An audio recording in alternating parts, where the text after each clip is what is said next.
Bonjour et bienvenue dans ce premier épisode de mon podcast Un pas après l'autre.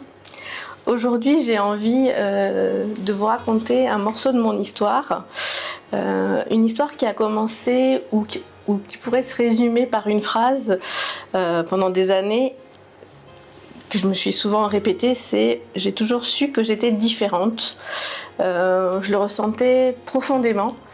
Mais les mots ont tardé à venir. Pendant longtemps, j'ai cherché ma place et j'ai trouvé, je pense, plus facile de me fondre dans la masse, d'être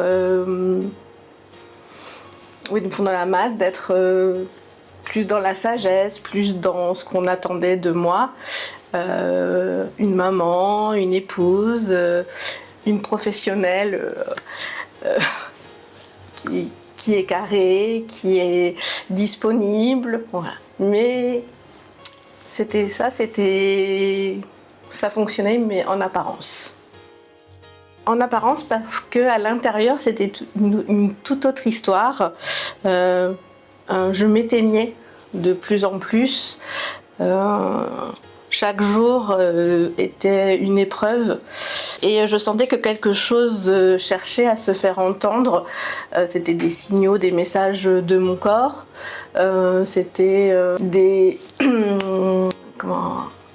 absences intellectuelles. Enfin, il y avait vraiment des indicateurs, mais ce schéma étant en place depuis un bon nombre d'années. Il n'était pas simple à déloger et en l'occurrence il a fallu vraiment dans ma vie des messages un peu plus prononcés. J'ai tendance à les appeler des poutres. Voilà. Une fois que je me suis retrouvée face à ces poutres là, c'était le moment pour moi de me poser des questions et les bonnes questions.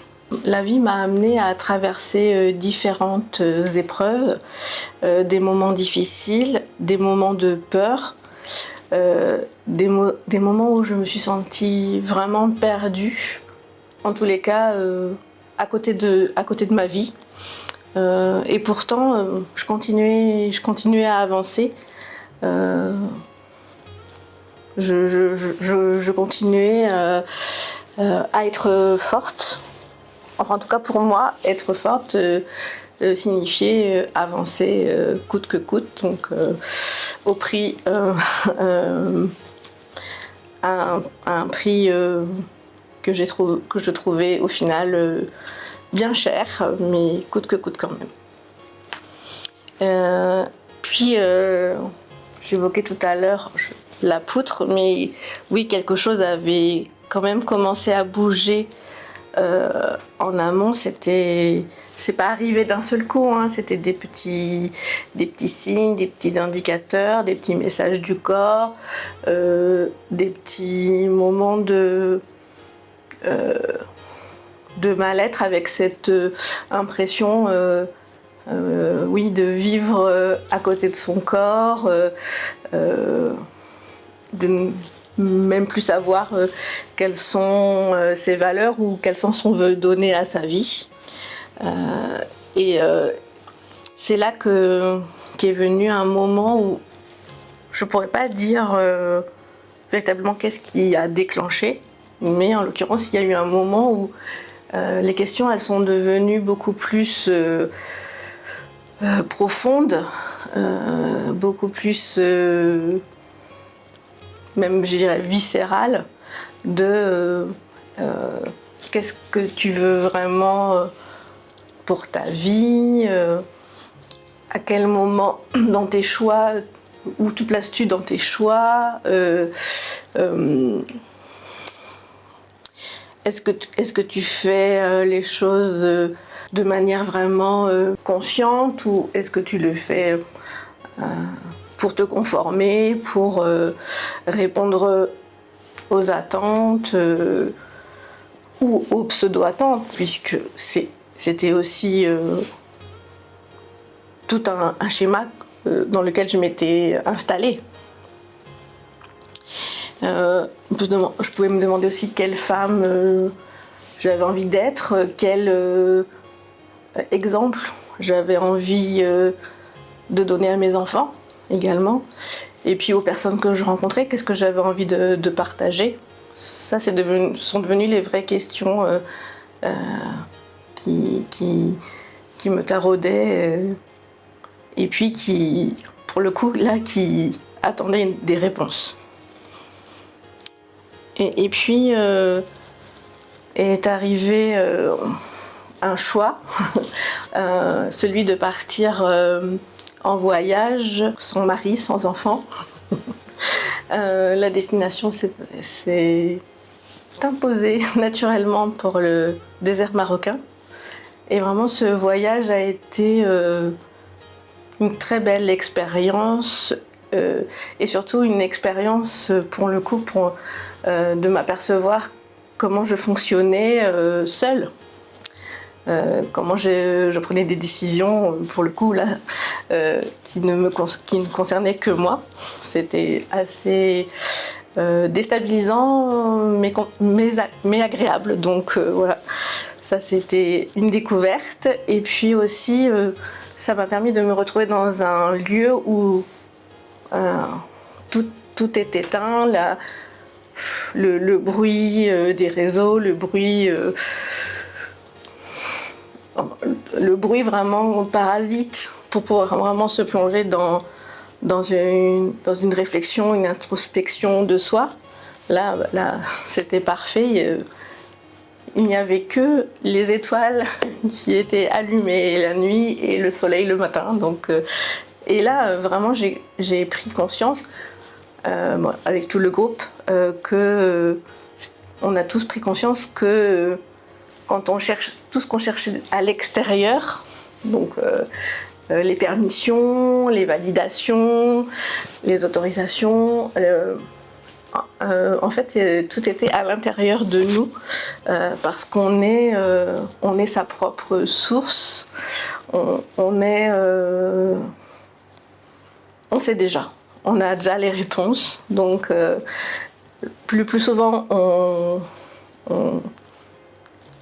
on veut pas les entendre, mais quand on décide et qu'on n'a plus ce bruit autour, de vraiment les écouter, là on vit un beau moment avec soi. Et c'est vraiment ce que j'ai pu voir dans ce voyage. Voilà, il y avait du temps, du silence et la rencontre avec moi-même et la femme que j'avais envie d'être. Et que j'étais vraiment pas faite pour entrer dans une case, mais plutôt créer ma propre, si besoin d'une case, mais en tout cas créer mon propre fonctionnement, mon propre schéma. J'étais faite pour être moi, avec ma sensibilité, mon intuition, ma créativité, ma bienveillance, ma force, mes blessures, mes élans, un peu des fois spontanés et un peu trop, mes contradictions aussi, elles sont présentes. Voilà, c'était vraiment cette rencontre que j'ai faite lors de ce voyage et qui reste maintenant en moi. Voilà. Pendant des années, j'ai cherché des réponses à l'extérieur et j'ai trouvé les réponses à l'intérieur. J'irais même à dire tout est en moi, je suis la source. Évidemment, tout n'est pas rose. Tous les jours, ça se saurait. J'ai encore mes peurs, mes doutes, mais j'ai continué d'apprendre, d'avancer, et je choisis chaque jour de me rapprocher de plus en plus, un pas après l'autre, de la femme que je suis. C'est aussi pour cela que j'ai créé Chemin Zen, pour offrir vraiment un lieu où on peut venir se déposer. C'est pas un désert, mais où le bruit reste à la porte, les soucis et la charge mentale peuvent attendre. Et là, créer ce moment de reconnexion avec soi, que chaque personne puisse avoir ce temps de connexion avec lui-même, elle-même, et de réponse à ces questions personnelles. Et je suis convaincue que les réponses les plus importantes sont à l'intérieur de chacun de nous.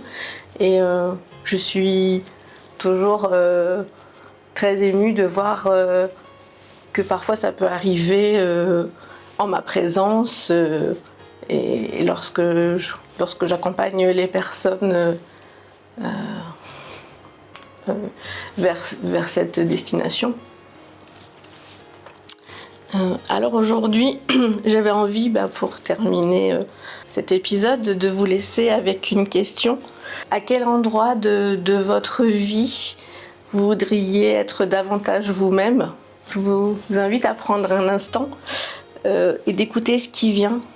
La réponse est peut-être déjà là, ou en tout cas, elle est sûrement proche. Merci d'avoir partagé ce moment avec moi et je serai ravie de vous retrouver pour le prochain épisode de mon podcast Un pas après l'autre. Je vous souhaite de prendre soin de vous et de répondre à vos éventuelles questions.